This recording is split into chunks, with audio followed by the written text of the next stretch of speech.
Nithyanandam Paramasukadam Kevalam Jnanamurtim Dvandvaditam Gagana Sadrisham Tatvamasyaadhilaksham Ekam Nityam Vimalamachalam Sarvadhi Sakshi Bhutam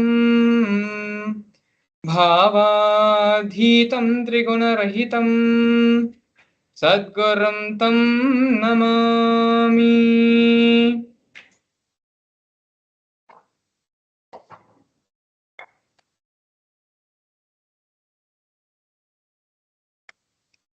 Namaskar everyone. Welcome you all to yet another wonderful Bhava Darshan, manifesting with the Supreme Pontiff of Hinduism, Bhagavan Sri Nithyananda Paramashivam.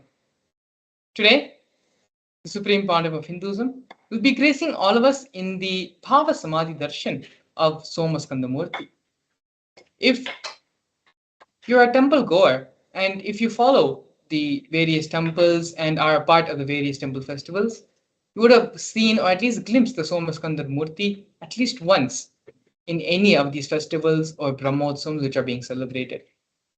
Somaskandhar is one of the most beautiful and most represented form of Paramashiva, which is worshipped and celebrated across every single temple in India.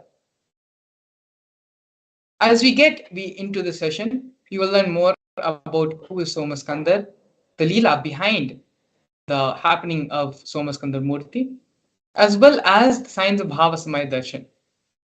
We will also be from the direct powerful cognitions which are represented by Somaskandhar. With those powerful cognitions, we will be going through internalization exercises and to see how we can apply these powerful cognitions in our own life. But before we get into the whole program, I'd like to share with all of you very special and very exciting news, which which was released a couple of days back on Facebook. These posts are posted by on the Supreme Pontiff of Hinduism's official Facebook handle. The first report is by the News Minute media publication agency, which has published the truth about the Interpol notice, which was allegedly been put on the Supreme Pontiff of Hinduism. All the details and all the references for the information is also in the Facebook page. But if you actually go and if you see and read the Facebook page, the Facebook post, you will see that Interpol has never issued any sort of arrest warrant or any sort of notice against the Supreme Pontiff of Hinduism. Rather, Interpol themselves acknowledge and recognize the Supreme Pontiff of Hinduism as leader of the sovereign state of the United States of Kailasa. So this is one of the most extraordinary news. This is a very, very positive news and very, very good news for all of us Kailashan citizens and for the rest of the world as well. So please take a few minutes of your time to go ahead and spread this news on social media. This post is on the Supreme Pontiff of Hinduism's official Facebook handle in Facebook. And so as you can see here, media reveals the truth about no Interpol notice against the Supreme Pontiff of Hinduism. Pontiff of Hinduism has been recognized by the United Nations, international bodies, and multiple countries. After baseless rumors spread about Interpol notices being issued against the Supreme Pontiff of Hinduism, media like the News Minute have revealed the truth of no Interpol notice against the Supreme Pontiff of Hinduism, along with clear evidence of letters directly from the Interpol on the same matter. So actually, if you scroll down on this Facebook post, you will see the references as well as the screenshots where the Supreme of News Minute projecting, and if you can see here, it's being projected right now. So these are the official letters from the Interpol themselves saying that no notice or any sort of case has been put against the Supreme Pontiff of Hinduism. So this is one of the most extraordinary and one of the good and positive newses which has happened over the past couple of days. And please share this news with all of your family members in all of your social circles. The second, which we want to share with all of you, is the United Nations has recognized the persecution on the Supreme Pontiff of Hinduism and has published this on their official website. United Nations publishes another report on the persecution of the Supreme Pontiff of Hinduism on Kailasa's Gurukul and Kailasa's children and women. A report of the special rapporteur on the sale of sexual exploitation of children, including child prostitution, child pornography, and other child sexual abuse materials, on reparation for child victims and survivors of sale and sexual exploitation. The weaponization of sexual violence targeting women and children, especially of minorities' traditions, is part of a more pervasive and systematic campaign targeting certain indigenous spiritual traditions, minority communities, and their leaders.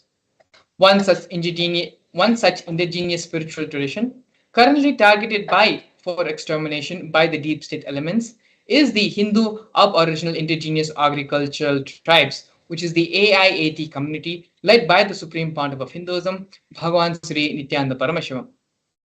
Kailasa's Nithyananda Gurukul, the traditional residential education system of AIAT, is one of the core components of AIAT from a tender age. They learn the 64 Vedas, types of knowledge in a unique method of knowledge transmission.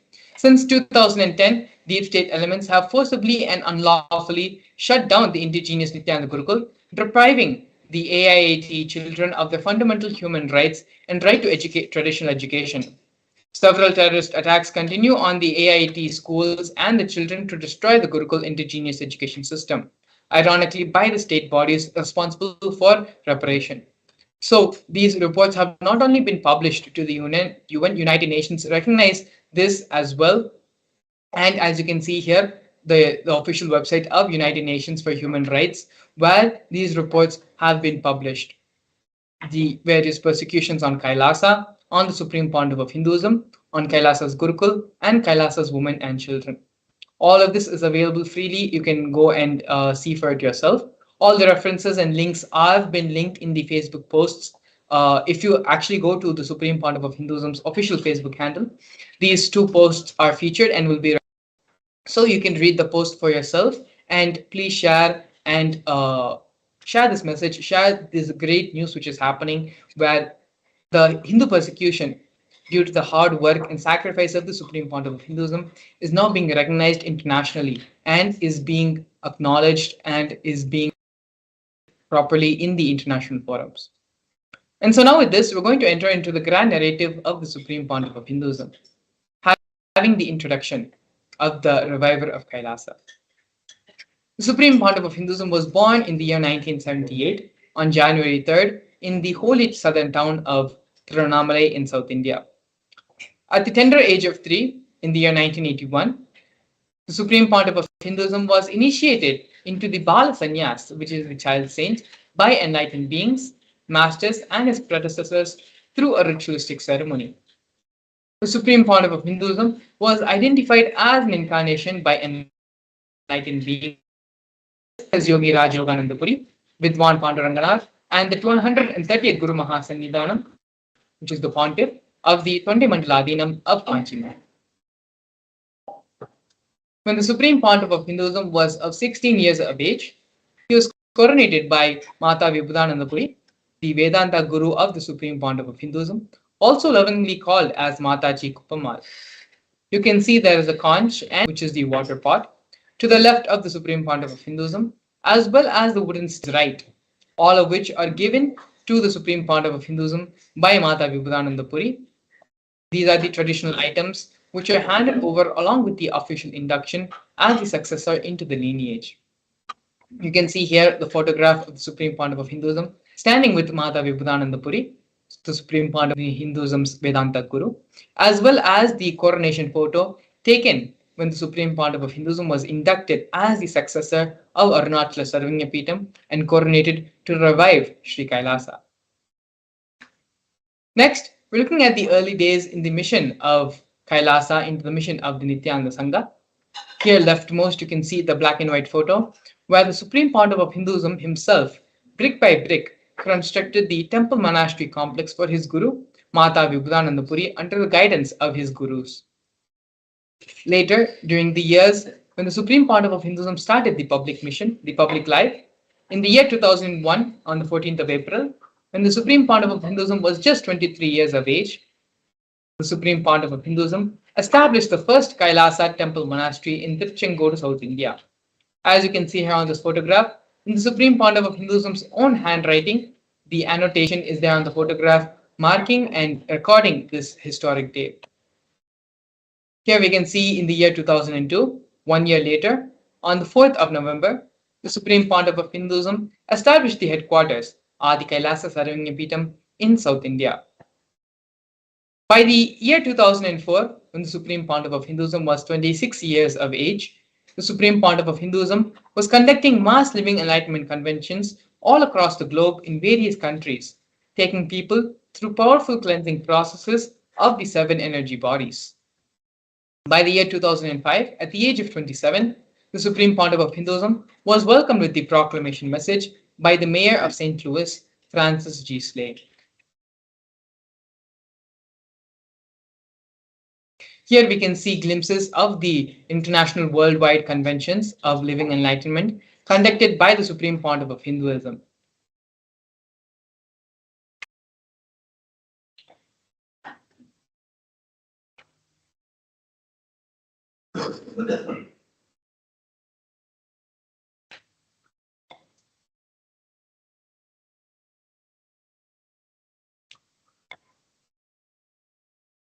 In the years 2015 and 2016, during the auspicious Kumbh Mela festival, the largest celebrated festivals in the world, the Supreme Pontiff of Hinduism initiated thousands into the mass living enlightenment, both in Nasik Kumbh Mela in the year 2015 and the Ujjain Kumbh Mela in the year 2016. As you can see here, we have photos of thousands and thousands of people visiting the Kailasa camp in Ujjain and in Nasik, and the Supreme Pontiff of Hinduism giving the mass initiations living into living enlightenment to all those who had come. We are now going to be looking at the various coronations of the Supreme Pontiff of Hinduism. The first one being when the Supreme Pontiff of Hinduism was just 10 years of age. The Supreme Pontiff of Hinduism was coronated as the 233rd Guru Mahasannidhanam of Kanchi Kailasa Sarvanyapeetham, which is the Tonde Mandala Adhinam. In the year 2004, on December 31st, the Supreme Pontiff of Hinduism was coronated as the incumbent emperor of the Suryavamshi Surangi Samrajya. In the following years, the Supreme Pontiff of Hinduism was coronated as the present 23rd Guru Mahasannidhanam of Dharmamukti Swargapuram. In the year 2012, the Supreme Pontiff of Hinduism was coronated as the 293rd Jagat Guru Mahasannidhanam of Kailasonatha Shyamlapita Sarvanyapeetham. In the year 2013, the Supreme Pontiff of Hinduism was coronated as the present Mahamandaleshwar of Mahanirvani Akhada, which is the largest apex monastic order. In the year 2014, the Supreme Pontiff of Hinduism was coronated as the 1008th Acharya Mahamandaleshwar, which is the head of all spiritual leaders of the Atal Akhada, which is the ancient apex body of Hinduism. In the year 2015, the Supreme Pontiff of Hinduism was coronated as the Supreme Pontiff of Hinduism, elected by a congregation of over 1,000 Hindu leaders, pontiffs.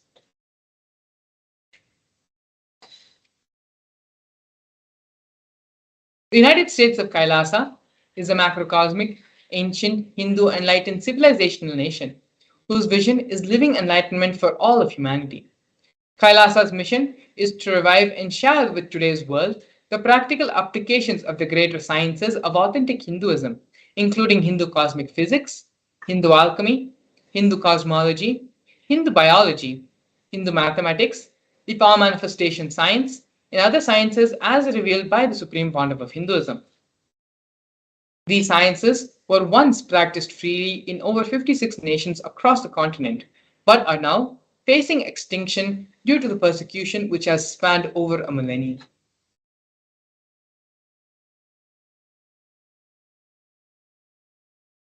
Here we can see the various Sri Kailasa initiatives, Sri Kailasa United Nations initiatives. Sri Kailasa Uniting Nations initiatives support a variety of humanitarian services which collectively allows for the creation of an enlightened, peaceful, sustainable, equitable, resilient, and thriving world. Out of these 108 initiatives started by Sri Kailasa Uniting Nations, the one which we are going to be looking out of the many is the No Hungry Home project offered by Sri Kailasa Uniting Nations for nutritious food and a hunger-free world. More than 1 billion meals have been served over the past 27 years. The Hindu ASMT community has organized more than 3 million annadans serving a total of 1 billion meals. Annadans are the free organic meals as per the tradition, which are served during religious gatherings to everyone without discrimination. Up to 10,000 meals are served on a daily basis, free of cost, and this number rises to up to 100,000 on festival days. As you can see here in the photos, the Supreme Pontiff of Hinduism himself is actively involved in serving and in the process of the Annadan service. You can see here in many places the Supreme Pontiff of Hinduism with his own hand is doing the Annadan service.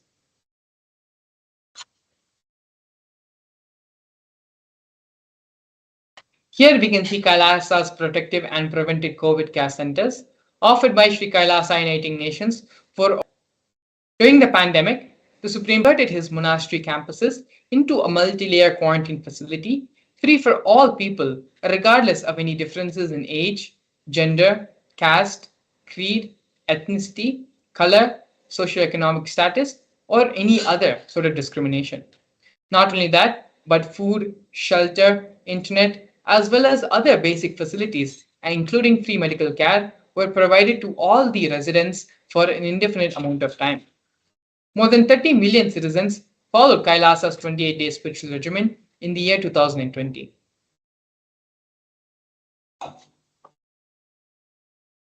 Here we can see the offerings made by Sri Kailasa Uniting Nations for education reform and development in the form of the Nithyananda Hindu University and the Nithyananda Gurukul. The Nithyananda Hindu University was established by the Supreme Pontiff of Hinduism and is the world's largest Hindu university. The Nithyananda Gurukul was inaugurated by the Supreme Pontiff of Hinduism on the 2nd of October 2006.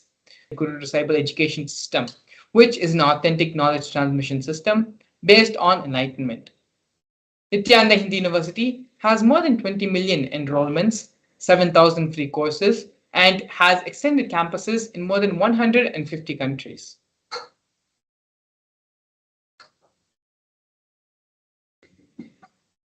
Here we can see Sri Kailasa Uniting Nations for the protection of Hindu scriptures in the form of the Nithyananda Jnanalaya, which is the library, and the Hinduismpedia. The Supreme Pontiff of Hinduism established the Nithyananda Hindu Jnanalaya to collect and to preserve the 1 million Hindu scriptures while ensuring that knowledge is made accessible and shared free of cost to all people, collecting and preserving 1 million source books on Hinduism. The Supreme Pontiff of Hinduism himself has authored more than 10,000 books in 3 different languages, which have been translated into 50 other different languages. Not only that, but the Supreme Pontiff of Hinduism has published more than 10,000 articles and has given more than 10,000 hours of free discourses with a combined view of more than 1 billion. The Hinduismpedia is a project offered by the Supreme Pontiff of Hinduism, where the Supreme Pontiff of Hinduism has collected more than 15 terabyte of digital material and rare manuscripts from all the 19 Sarvangapitas, ancient muds, and ashrams. This collection is inclusive of over 1 million pages on Hinduism, 22,000 digital books, 1,000 e-textbooks, and more than 100,000 articles on various topics in Hinduism.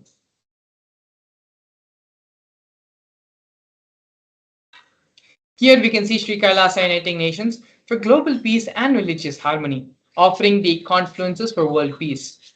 In the year 2009, the Supreme Pontiff of Hinduism organized a month-long peace walk covering 1,000 kilometers and 1,000 villages to bring together in harmony from all walks of life to promote feeling connection and oneness among people.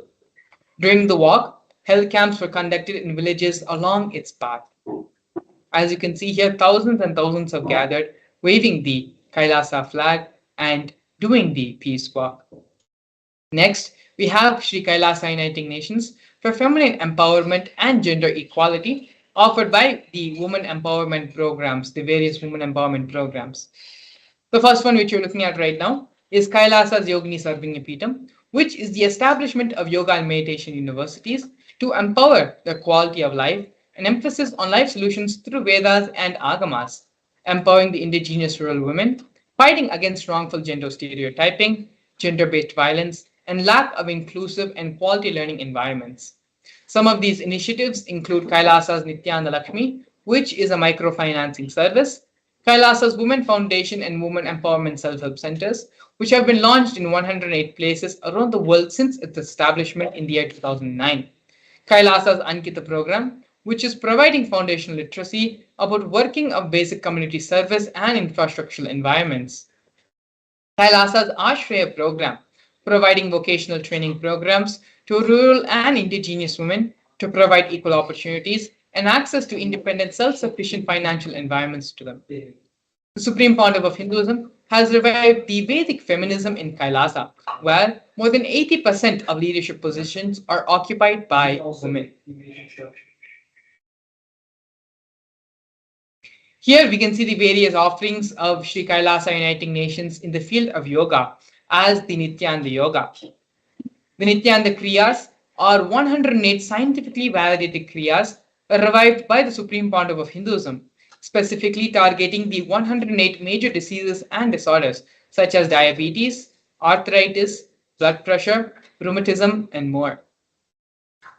The Supreme Pontiff of Hinduism has also revived the ancient forms of yoga, such as the pole yoga, which is the Shivastambha yoga, and the rope yoga, the Kundalini Raja yoga, in which yogic asanas, postures, and weight balancing techniques are performed to create the yogic physiology, aligning it to cosmic geometry that manifests superconscious powers. Not only that, but the Supreme Pontiff of Hinduism has been awarded 2 Guinness World Records for the largest rope yoga and largest pole yoga classes, bringing worldwide attention to these extraordinary forms of yoga. These world records were established on the 30th of September and 3rd of October, respectively.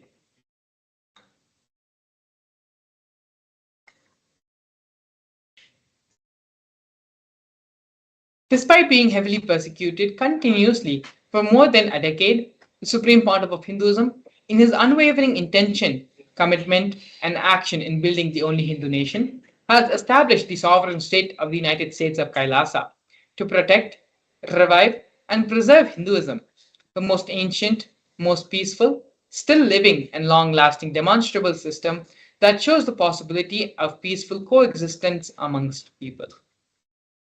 Next, we're going to be looking here at one of the most historic and definite moments of the Kailasa nation, where Kailasa, the first nation of Hindus led by Bhagavan Sri Nithyananda Paramashivam, spoke on behalf of the 2 billion global Hindu diaspora at the 14th session of the United Nations Forum on Minority Issues. A significant milestone in the history of Hindus and the sovereign state of Sri Kailasa happened on the 2nd of December 2021.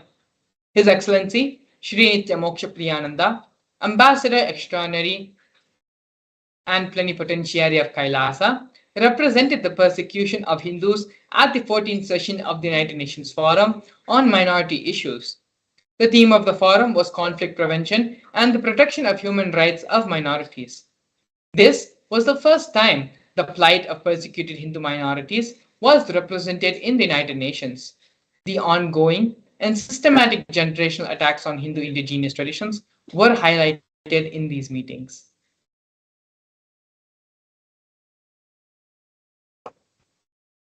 Here, we're looking at the various attempts by the state and non-state actors on the Supreme Pontiff of Hinduism's life and on Kailasa.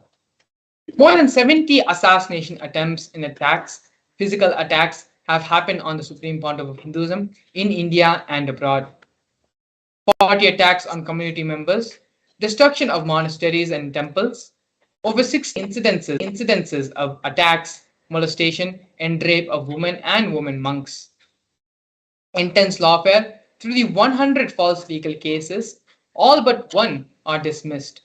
Intersectional persecution using entire government mechanism, politically owned media and judiciary controlled by politicians, inciting mob violence through social media. These are just but few of the massive methods, methodologies, and ways the illegal persecution and the harassment and the degeneration attacks have been happened on Kailasa and on the Supreme Pontiff of Hinduism for over a decade.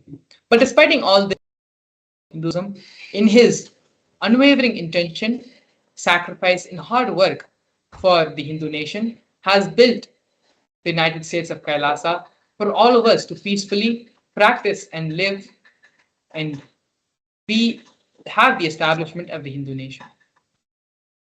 In this next segment, we're going to be looking at one of the most important contributions given by the Supreme Pontiff of Hinduism for all of humanity, and that is the power manifestation science. We're going to be looking at the spiritual reference, the scriptural reference for the power manifestation science, how the power manifestation science works, as well as a live demonstration of these various powers. So please stay tuned. We'll be back with you after a short break to see the live demonstration of the power manifestation science. A more intelligently connected world leads to a brighter future.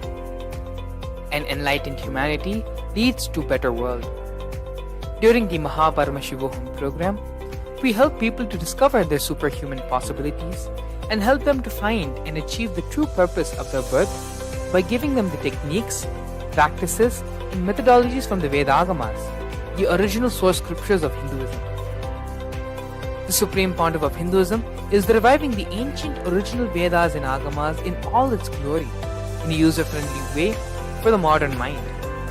The Supreme Pontiff of Hinduism is transforming human beings into divine beings, reviving, initiating, and replicating the 463 powers from the Agamas revealed by Paramashivam.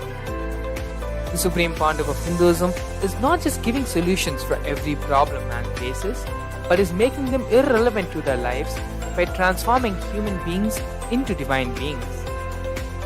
Listen.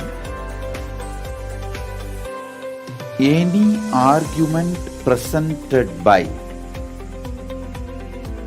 your mind, body, your present reality to establish you are not Paramashiva. You are not omniscient, omnipotent, omnipresent. Anything presented to prove you are not Paramashiva is illegitimate. Decide this. This is super determinism. Understand? Anything you declare as illegitimate will lose power over you, will die in few days, few minutes, maybe in few weeks, whatever few days it takes. It will not have power over you. Understand, this is the method for sudden enlightenment. This is the method for sudden enlightenment. It happens by the Shaktipada. Here Paramashiva is sitting to tell you all, you are Paramashiva, you are me, with Shaktipada and Shaktinipada.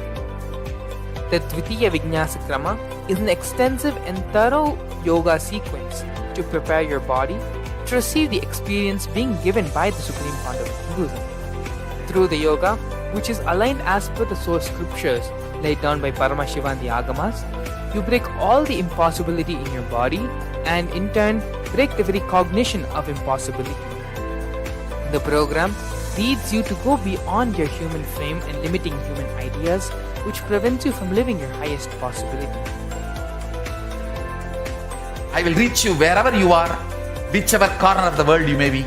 I will reach you with enlightenment. Again I tell you, I am not here to prove I am God, I am here to prove you are God. Don't wait to become divine. Register now at paramashivoham.org.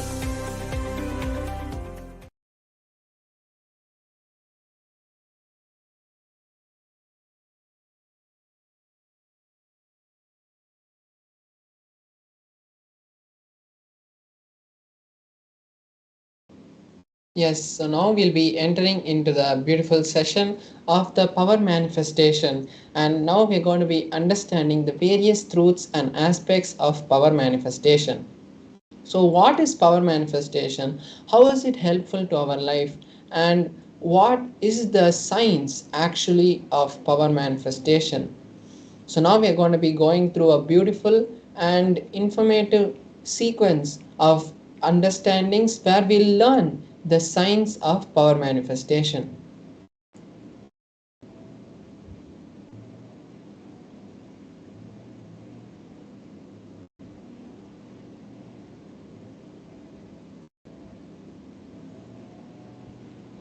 So, in the Vedagamas, the source scriptures of Hinduism, Paramashiva elaborates in detail that every human being is hardwired to be able to manifest the 463 Shaktis of Paramashiva. Manifesting Shaktis are described in a detailed systematic method and science for human beings to explore the various sciences and the various Shaktis of Paramashiva. The manifestation happens from the fundamental cognition that you are divinity and not the cognition that you need to reach divinity.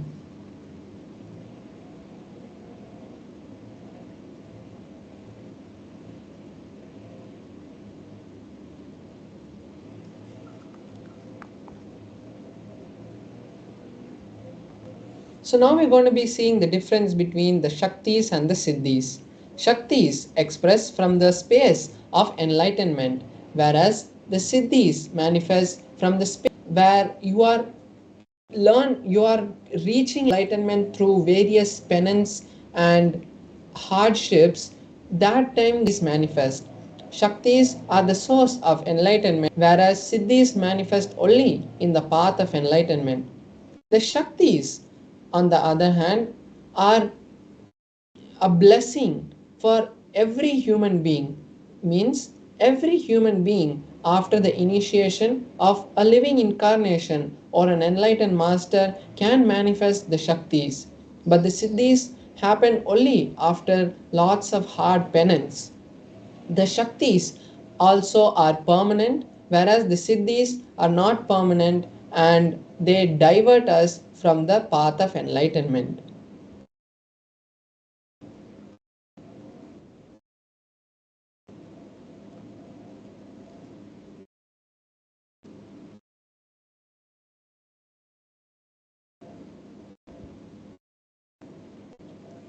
So now we are going to be seeing the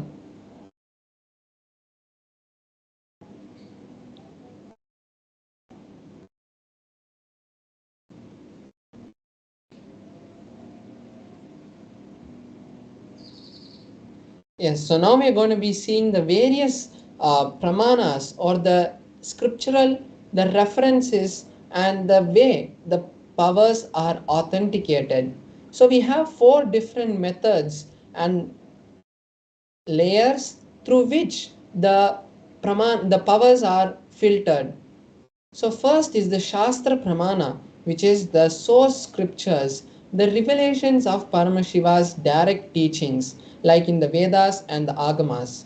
Then we have the Apta Pramana, which is the experiences of the various enlightened masters, rishis, incarnations, and the other manifestations of Paramashiva. The various way all of these great beings who have come before us have taught the world and shown to the world that these powers are possible by humanity. Then we have the Atma Pramana, where the Supreme Pontiff of Hinduism has experienced these powers and validated them with the Shastra Pramana and the Atma Pramana and given it to us as his Atma Pramana. Then we have the Pratyaksha Pramana, the scientific study on these powers. So now we're going to see the source of these Shaktis, and it is Paramashiva. Paramashiva is the source of these Shaktis and he is the primordial divinity in Hinduism, the ultimate cause which is self-effulgent, all pervading and beyond time. He manifests the five actions of creation, sustenance, rejuvenation, pulling out of delusion and liberation. and through this he creates and sustains and manifests this whole existence that we know.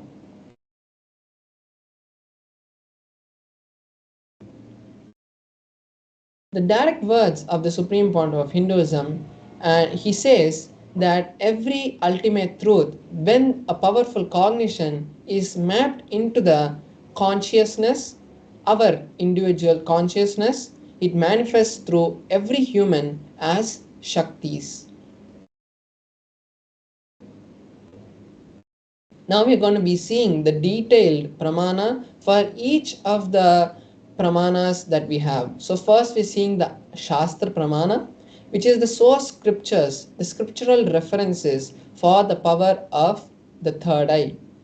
So Paramashiva in the Vijnana Bhairava Tantra and Agama reveals the signs of various Shaktis to Paramashiva Shakti, and now we'll be seeing the 34th verse of the Vijnana Bhairava Tantra, where Paramashiva has given us the detailed description of how the powers manifest from the third eye.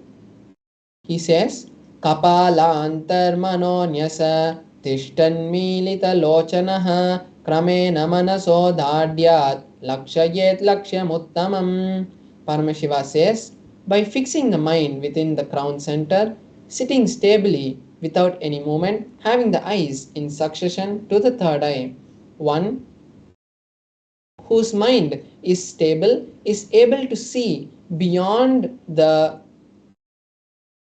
sight and has the ultimate darshan of the lakshyam, which is the ultimate goal, and has the vision of any place or any object beyond his sight, and he attains the space of oneness with the source Paramashiva.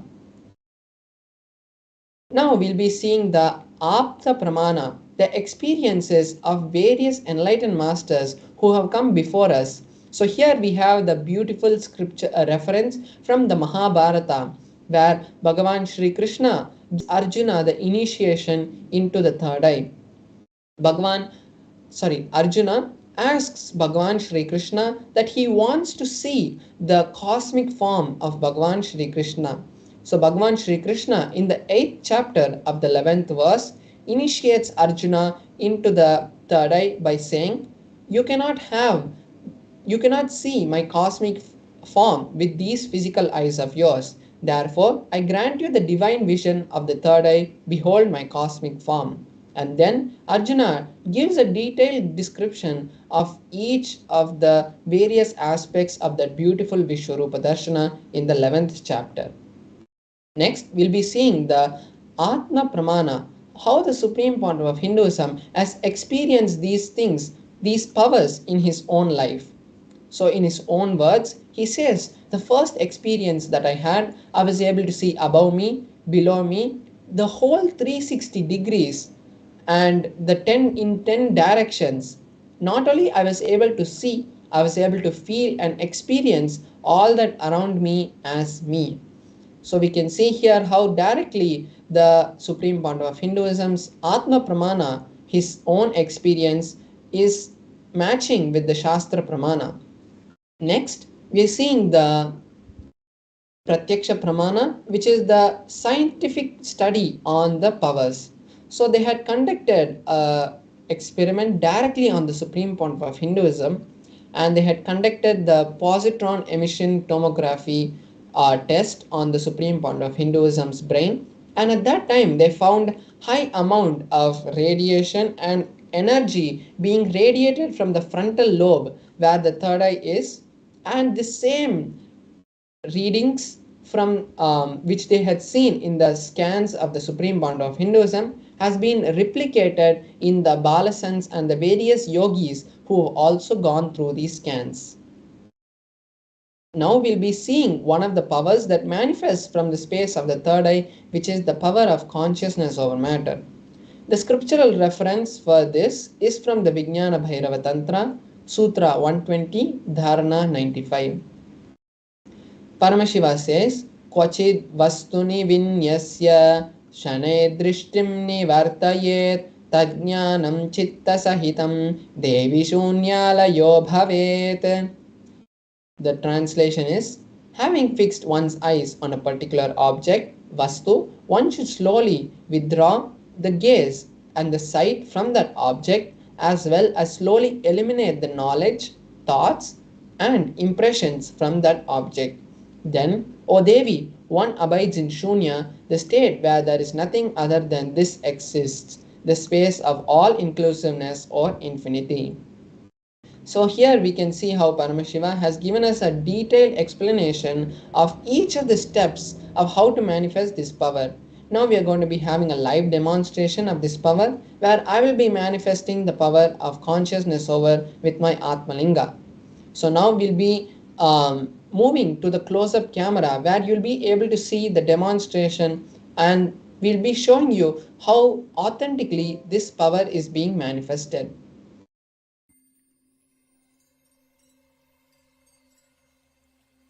I welcome you all with my love and respect. Let you all open all your three eyes. Om Nithyananda Paramashivam.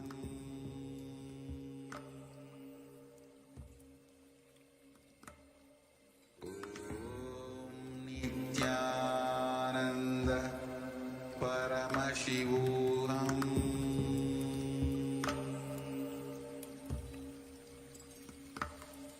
Om Nithyananda Paramashivam.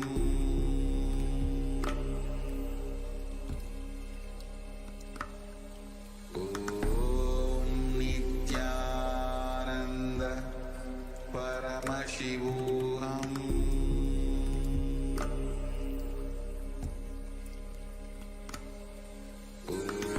Om Nithyananda Paramashivam.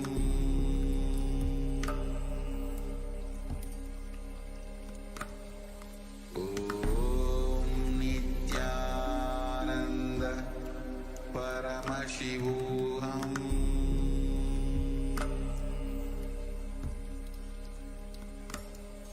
Om Nithyananda Paramashivam.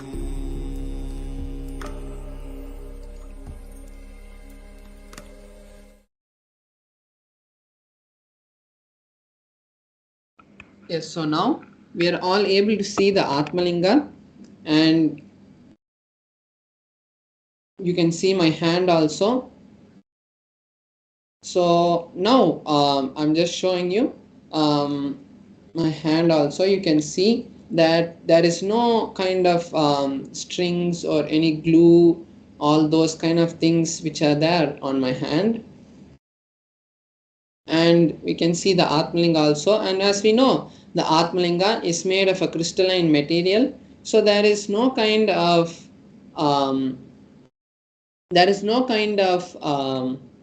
magnetic thing that can be used to make the Atmalinga to move.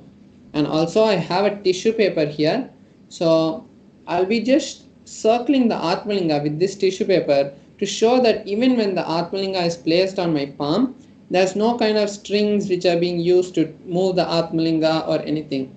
So by doing that, we are making the power as authentic as possible.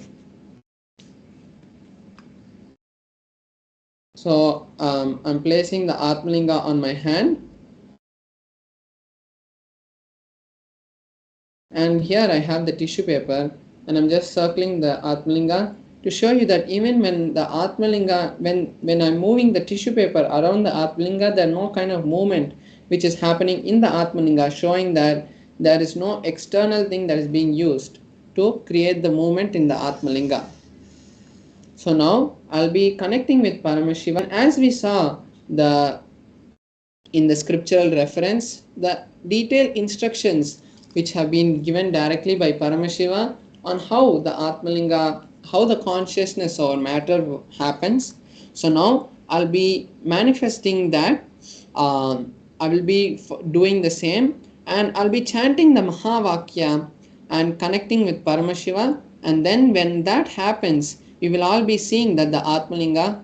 So I request all the viewers also to take this time now to create the same reality in your life also.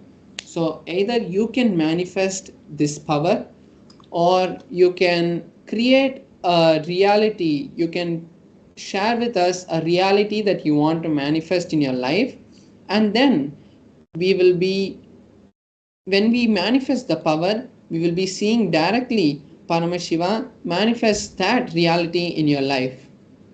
So now I'll be chanting the Mahavakya, and we will all be seeing the beautiful manifestation of the Atmalinga. So you can also chant along with me. Om Nithyananda Paramashivoham. Om Nithyananda Paramashivoham. Om Nithyananda Oham. Om Nithyananda Paramashivoham. Om Nithyananda Paramashivoham. Om Nithyananda Paramashivoham. So as the Atmalinga is moving also, I want to show that there is no kind of movement or no kind of external thing that is being used to create the movement in the Atmalinga. Om Nithyananda Paramashivoham. Om Nithyananda Paramashivoham. Om Nithyananda Paramashivoham.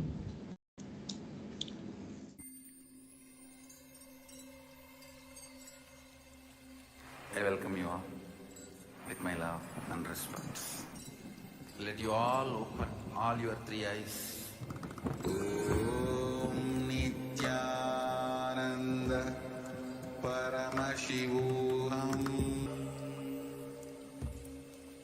Om Nithyananda Paramashivam.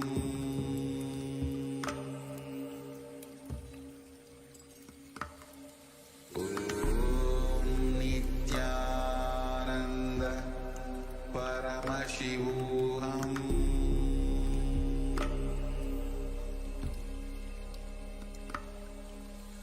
Om Nithyananda Paramashivam. Om Nithyananda Paramashivam.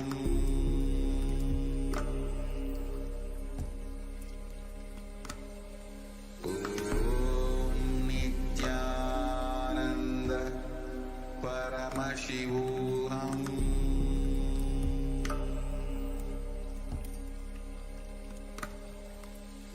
Om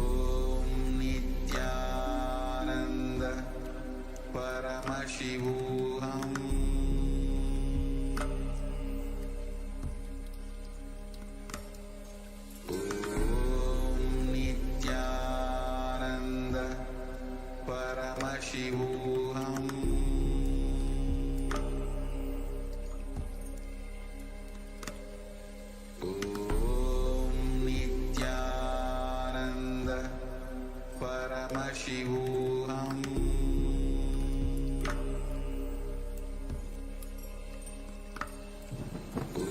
Om Nithyananda Paramashivam.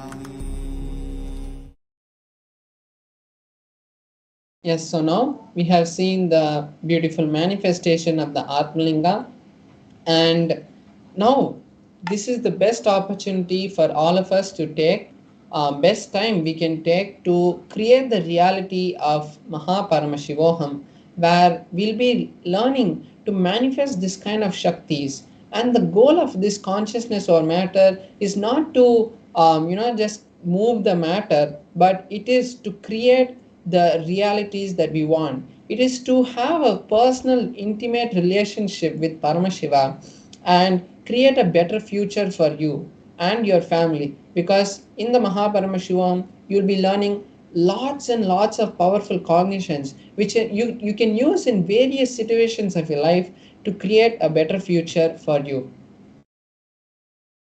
So now we are projecting the QR code on the screen. You can scan that with your phone and it will take you directly to the registration page of the Mahaparamashivoham.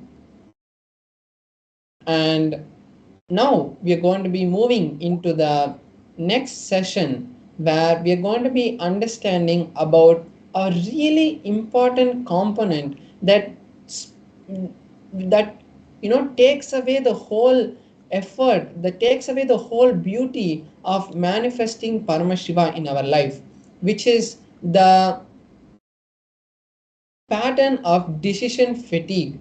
And when we have this decision fatigue, it always, when we have a breakthrough in our life, we think, oh, I've taken so much, I've done so much, and you just get overwhelmed and you don't enjoy that you have allowed Paramashiva to create something in your life. So when we understand about how we can go beyond this decision fatigue and break this pattern of decision fatigue, we will be able to allow Paramashiva to flow through us. So we'll be listening to a series of satsangs by the Supreme Point of Hinduism where he'll be teaching us and explaining about how this decision fatigue can be overcome. So now let's sit with our head, neck and spine in a straight line, and as most importantly, make sure that you take notes of this and share it with your friends and families in the social media, and make sure that you write it and keep it as your book of hearts. So now let's sit with our head, neck and spine in a straight line. Let's bring our awareness to the third eye, and let's bring listening to our space. And now let us enter into the video.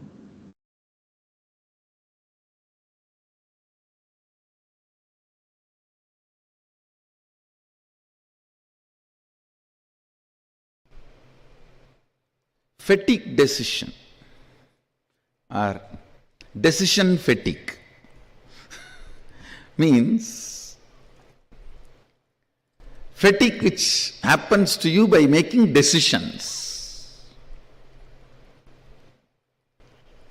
Actually, decision fatigue is fatigue decision.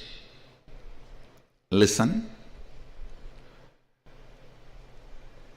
Decision fatigue is nothing but fatigue decision. I'll explain.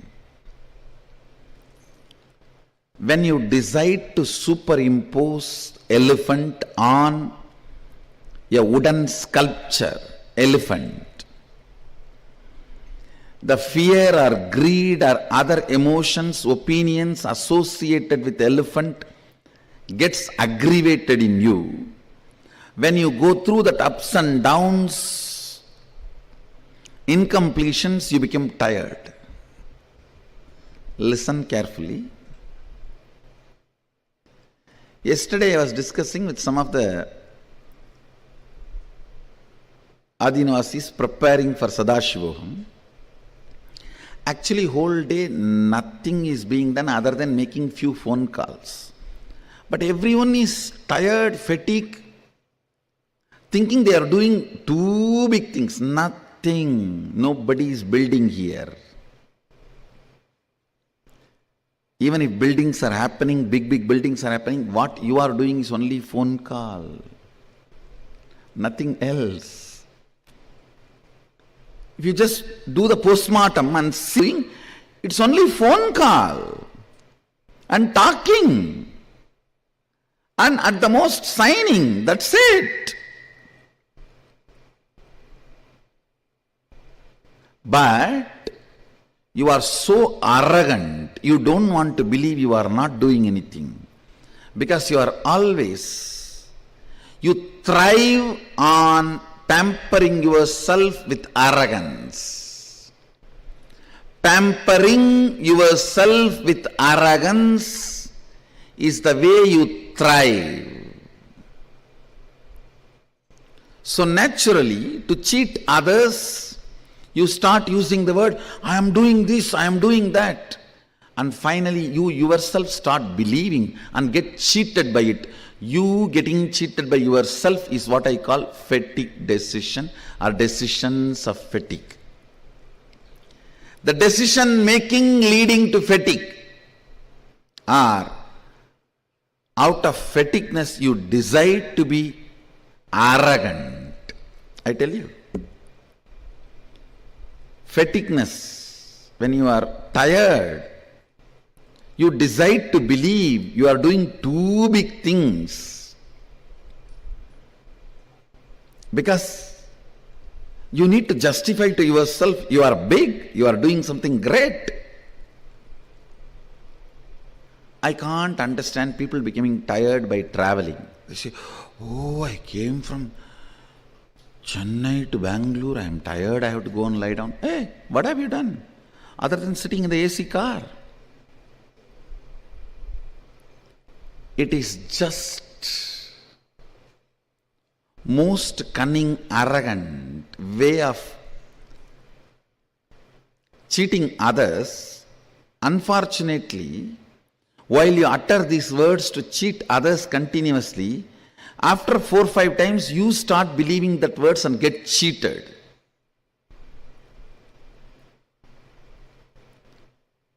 Get cheated terribly, understand? If you cheat your boss, you are doing great, you may gain some money. If you cheat yourself, you lost your very life. Anybody who cheats himself or herself loses life. You are in utter confusion, don't have direction, don't have any real movement done. Tired, busy. End of the day, if you see just blown arrogance, I am this, I am that, I am doing this, I am doing that. Actually, if you see what you are doing, nothing more than calling or talking. I told to the Adinavasi whom I was talking, now you are standing here, holding your hands. For this, at least 100 decisions your brain has to take. To put the weight on the right leg, left leg, hold the hands together, all that. To build this whole campus, less number of decisions only your brain need to take. Actually, even for your breathing, how many decisions your brain need to take? Less than that number of decisions only you need to take every day. Even you are most productive, much better than me. Even if you are in that space, you need to take only less decisions which you need to take for your breathing. For your breathing, if you are taking 200 decisions, and if you take just 100 decisions for the work, the whole thing will be successful. It's arrogance. The false identification, because of your decision, whoever is working, you attribute all that glory to you. You attribute all that glory to you, which is not true. Which is not true. Arrogance. Because decision makers are paid more money than the people who are working, you develop certain arrogance. Decision fatigue is the direct result of the mental setup you carry, whether you are under the matrix or outside the matrix. Please be informed, anybody who has a decision fatigue is inside, under the matrix. You are under the matrix. Anybody who understands, actually if you see more subtler way, you take less decisions only you need to take even to be a ultimate successful billionaire or to do any work done. If you understand that, suddenly work will bring lot of strength, joy, activism, being alive.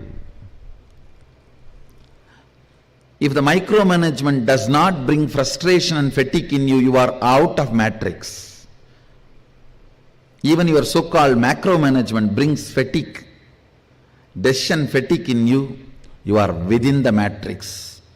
Arrogant, violent, you are dangerous to live with. Fatigue decision, people's prana is dangerous to breathe. Kandu muttu kettu muttu, don't even see them. It will be disaster for you. Don't even talk to them.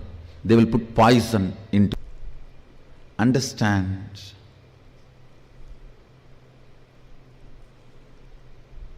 Most of your problems, stupid thing called decision fatigue and arrogance developed due to decision fatigue destroys your life, and matrix always pampers it.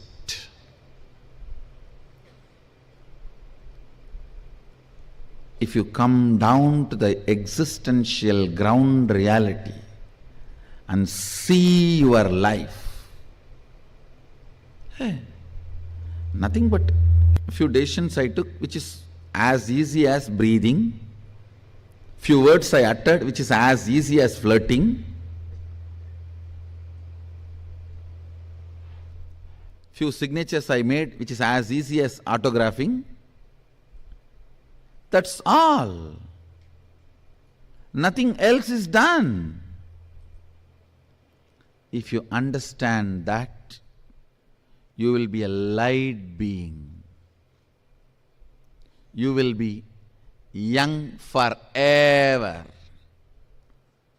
You will never become old.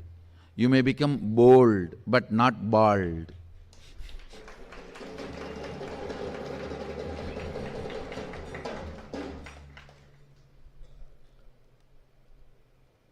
If any thought current makes you believe you are working, you are tired, you need to be pampered, you are worthy of this, that, they will destroy your life. They will make you old. They will swallow your life. Anybody who makes you believe, makes you understand the ground reality, actually you are not doing anything. It is as simple as breathing and chatting, just walking around, as simple as, if you have a vacation, what all you will do, you are not doing anything more than that in any of your job, I am telling you. It is just your idea of today vacation, today office. Whether it's the Balasant having pus in his ears needs healing, or somebody came and stole something in some branches, or some devotee got into accident, he needs immediate healing, I need to attend. How I sit and go on micromanaging tirelessly, almost 800 to 1000 decisions I make a day without decision fatigue. Actually, 2 days before the Sadashivam started, I took the Sadashivam team all around the campus and I was telling them, hey, don't think you guys have done a big job. All of us put together, we made 2000 phone calls and 100 successful phone calls, that's all. Don't think about what you did based on the result. Think only based on what you did. If you think based on the result, you will fall into decision fatigue. Decision fatigue is one of the biggest suffering of the corporate mind. And I said, all of us put together made 2000 phone call and 100 successful phone call, that's all. The whole team collapsed down to planet Earth. I should say got grounded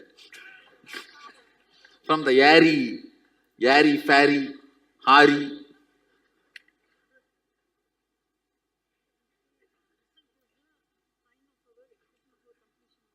Result is the sign of our completion, but based on result, you cannot assume what you have done. When it comes to what you have done, see, feeling good should come only from what is the effort you put. See, what I am talking is talking from the context of becoming egoistic out of air, thin air. All right, this whole thing is done. One phone call to this contractor, one phone call to the umbrella fellow, one phone call to the Dumbai fellow, one phone call to the volunteers team. They tied it over.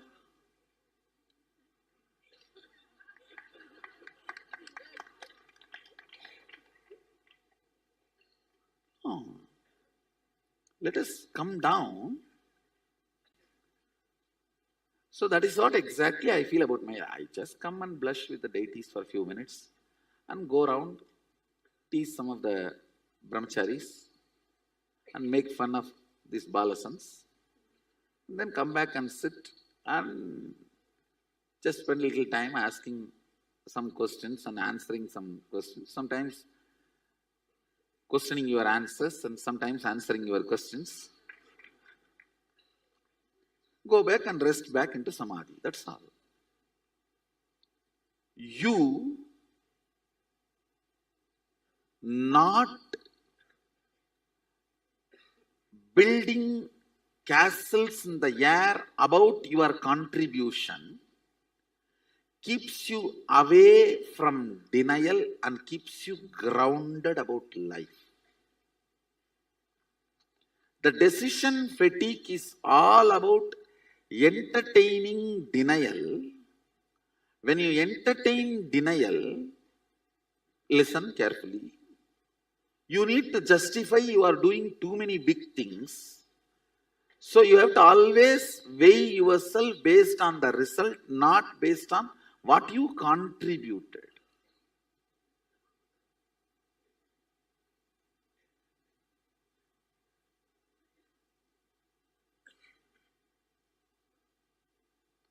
This is one of the biggest corporate problem. And I tell you, decision fatigue damages your liver and intestine. If you remove decision fatigue from your life, you will grow younger. Decision fatigue starts as delusion, ends as disease. Decision fatigue starts as delusion, grows as disorder, ends as disease.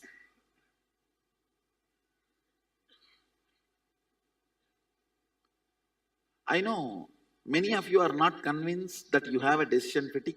You all feel that really you are contributing something.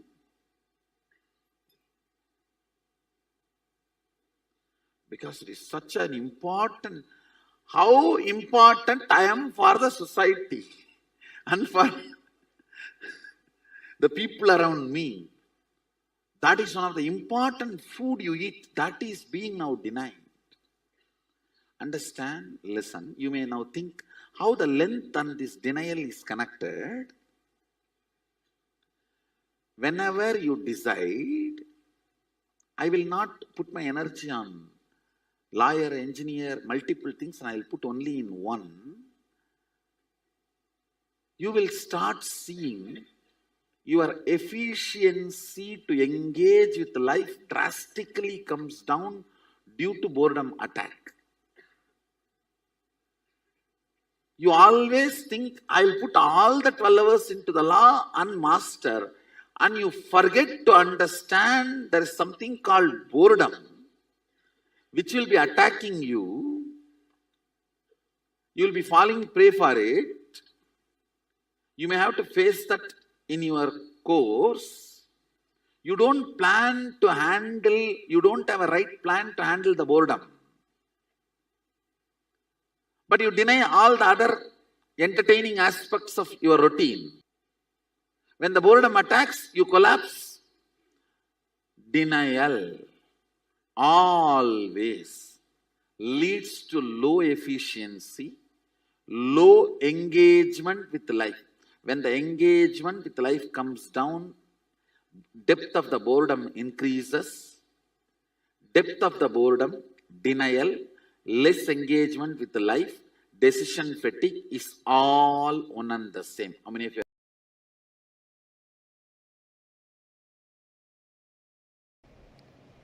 Listen, decision fatigue steals your life from you. Decision fatigue directly tires your liver and intestine.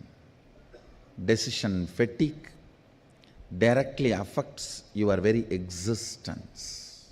The NRI Hindus, non-residential Indians, Hindus, listen. This is one of the important message I have for you. It has nothing to do with spirituality. You get heart diseases, heart problems, and die younger 600 times, not percentage. Listen, 600 times. Listen to me once more, not percentage. If you want, Google it. I again and again read that line. No, is it percentage or time or spelling mistake or error? So I landed upon one or two articles saying 600%. Then I went through again and again. Larger number of articles and more authenticated papers published with the original names and the organization names are talking 600 times. Even I could not understand. But I can give you the original reference. 600 times you are more prone to the heart problem, heart disease, death. Reason is, I tell you, decision fatigue. Only one reason, decision fatigue. If you are an NRI, 99% of you are in white collar job. Only the construction workers in Dubai and few working class in Malaysia and Singapore, like this exemption only does blue collar job. 99th of you are doing only white collar job. Then what is the need for you to die so early? One and only reason, decision fatigue. If I can make NRI community understand decision fatigue from the angle of physical, physiological, psychological, not even from the angle of spiritual, because still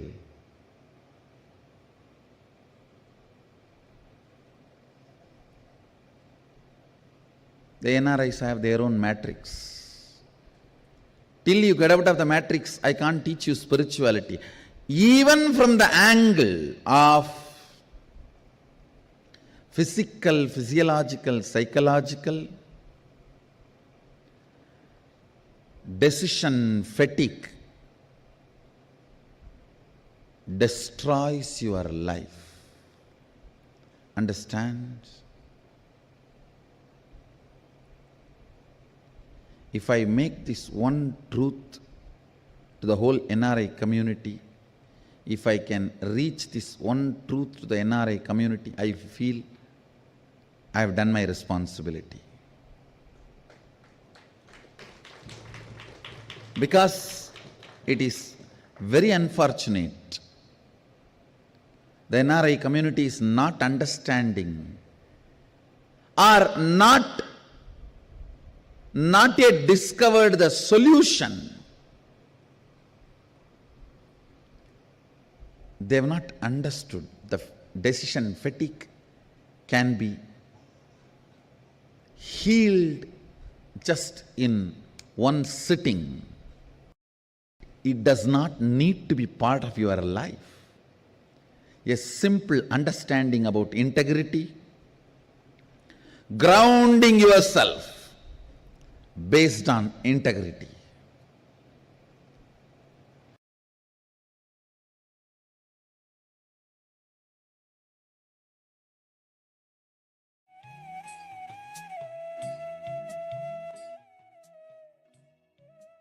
Yes.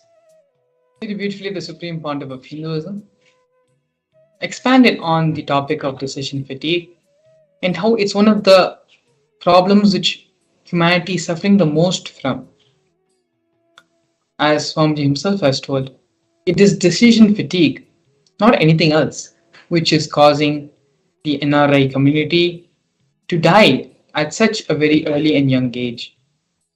Despite not being physically or mentally or psychologically stretched to that extent, where most of them are working only white collar jobs, but still the death rate and the longevity of the NRI community is small because of this one thing, because of decision fatigue.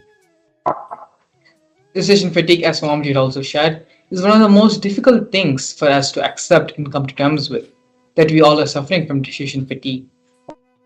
The need to satisfy our ego, the need to feel important, the need to feel that we are providing, we are contributing members of society, all builds up to us feeling that we did a lot when it was just a matter of few phone calls, just some paper moving job. And so for that reason, it is understanding, accepting that we have decision fatigue in our lives, that we are all suffering from this pattern, is the only way we can come out of it, and the only way we can actually become energetic, active, and contributing members of society. Swami beautifully gives an example. It is like a dog who runs around the whole day thinking he is doing something, he's trying to achieve something, but in reality, in actuality, he just moved from one place to the other. There's nothing which he actually accomplished in life. Our decision fatigue is the same thing. We are constantly running, thinking we are running and accomplishing something, but all we're just doing is going around in circles from one place to another, but not actually accomplishing and getting any work done.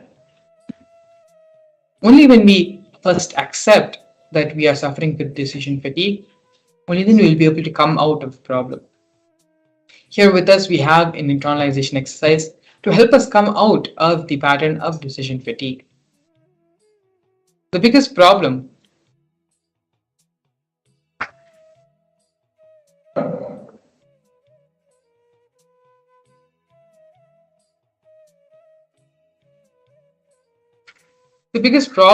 is going to be inability to handle boredom. Human civilization will collapse due to boredom if we don't teach people to conquer time. It is time people learn the science of conquering time. See, something has to pull you towards the future. You can't always be pushed from the past. This is a beautiful understanding Swamiji gives. And if you see, we are actually already suffering from these problems today. With the exponential growth of social media, the advent of social media platforms like TikTok, where the attention span of a person, of an individual, is not more than 10 to 15 seconds. where the videos which you upload itself is limited to only 30 seconds. That is the maximum amount span a person is going to give you before they continue to scroll, before they continue to move on to something else. We have already entered into that age of boredom, where a continuous stream of information, of entertainment, of different types of entertainment can only satisfy you and keep you engaged and keep you in a solidified state. You start becoming restless, you start becoming bored. Maybe a small version of hypertension starts happening in you. This will only lead to further and further stress, further and further anxiety, and further hypertension in an individual. We are already entering into that era of boredom. And unless we understand these powerful cognitions about decision fatigue, about conquering time, we are always going to be suffering from boredom and we are always going to feel life is a pain, life is depressing. Unless we have the inspiration to move forward, to get pulled forward towards life, we're always going to be pushed from the past.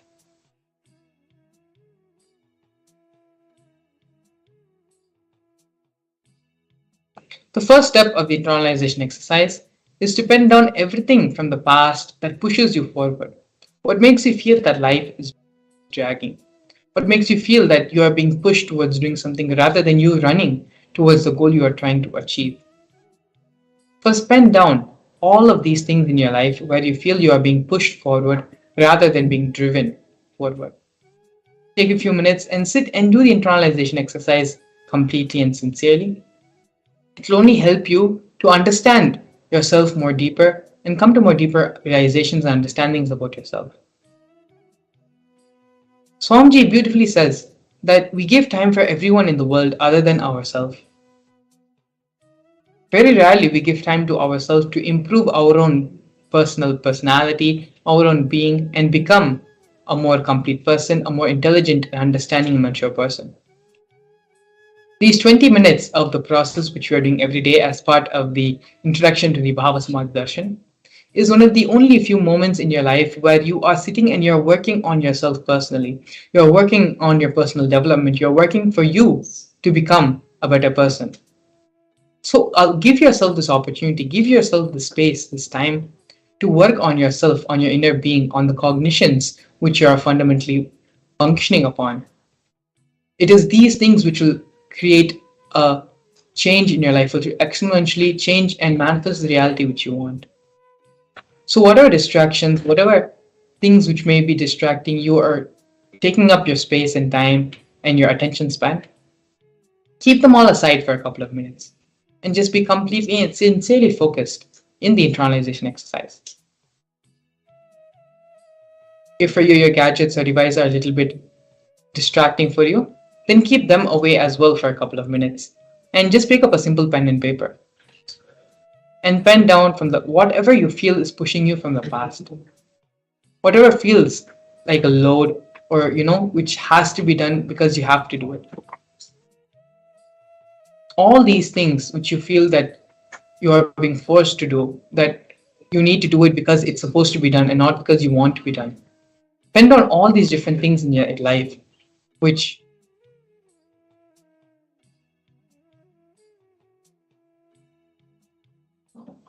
this is a guided meditation process, a guided exercise, and we'll be here with you every step of this process to help you overcome and come out of your decision fatigue patterns. So now please take a few minutes and sit and start penning down. Everywhere in your life, you feel that things are happening out of routine, things are happening because it has to happen in a completely uninspired way, which needs to be done and which you feel is a load on your life.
Don't allow yourself to get distracted by things which may be happening in your Vatavarna space around.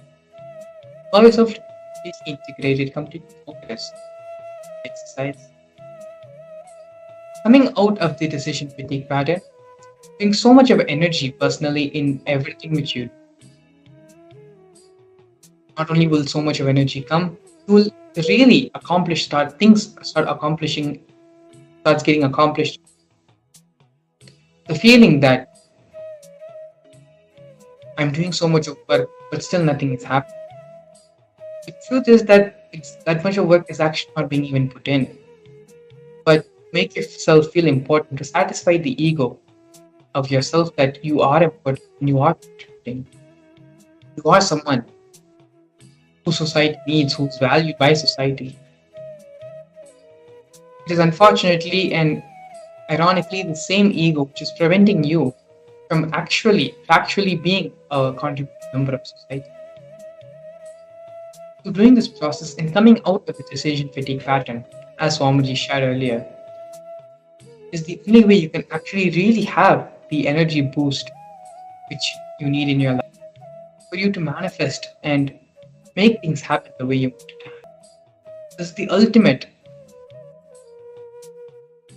of a personality development, personality change, which you can call, but ultimate life transformation cognition, which you can start carrying to manifest, make things happen in your life the way you want it to happen. Please sit sincerely and do the exercise. It doesn't need to be even a serious process, it just needs to be sincere. Sincerely go through, analyze your life, and identify all the places where you feel things which you are being forced to do in life, things which you have to do in life are happening because they are put a load on you because you're doing motivation. Identify all these, and once this is done, we can move on to the next step. To take a few more minutes, sit and identify your past, everything from your past, which makes you feel that life is a drag. You are being dragged by life.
now enter into the next step of the process.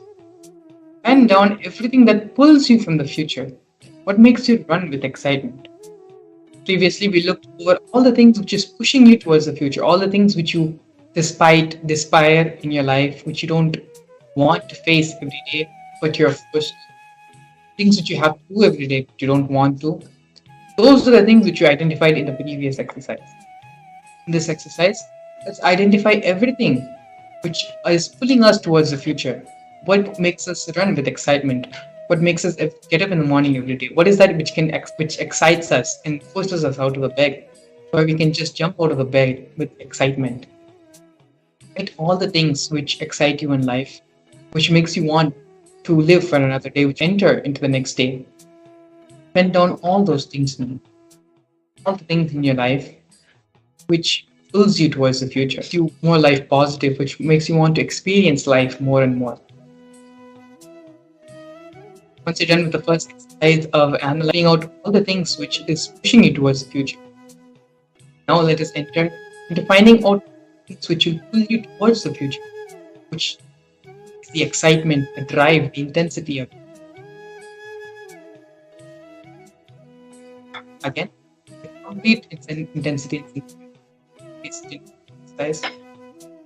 Allow yourself to be completely integrated and do this for yourself. Finally, at the end of the day, this exercise is only to fulfill you, to make you a completely transformed different being. Allow yourself, give that much of integrity, honesty to yourself. Be authentic to yourself, to your own personal transformation. If you're still finishing up the first part of the process, that is fine. And you should do that.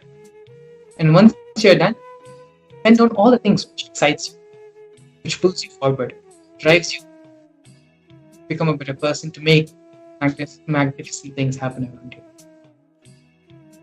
Exercise.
Understand?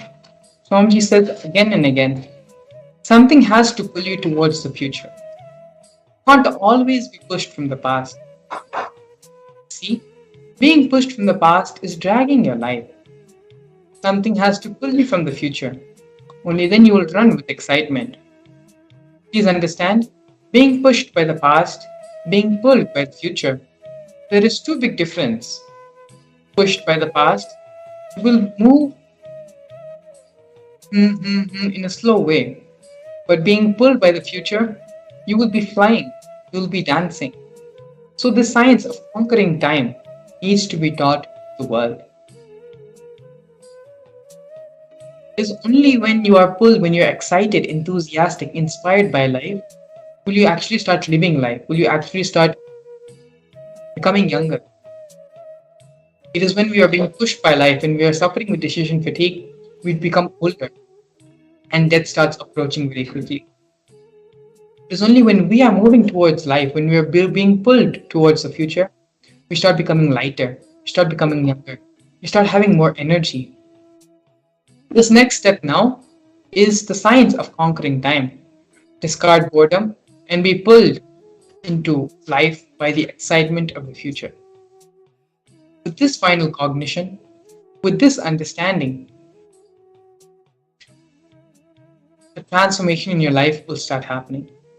When you understand that it is only through inspiration, it is only by being pulled towards the future, you will become younger, all your health problems will start disappearing, the decision fatigue will start leaving your cognition. You have conquered time.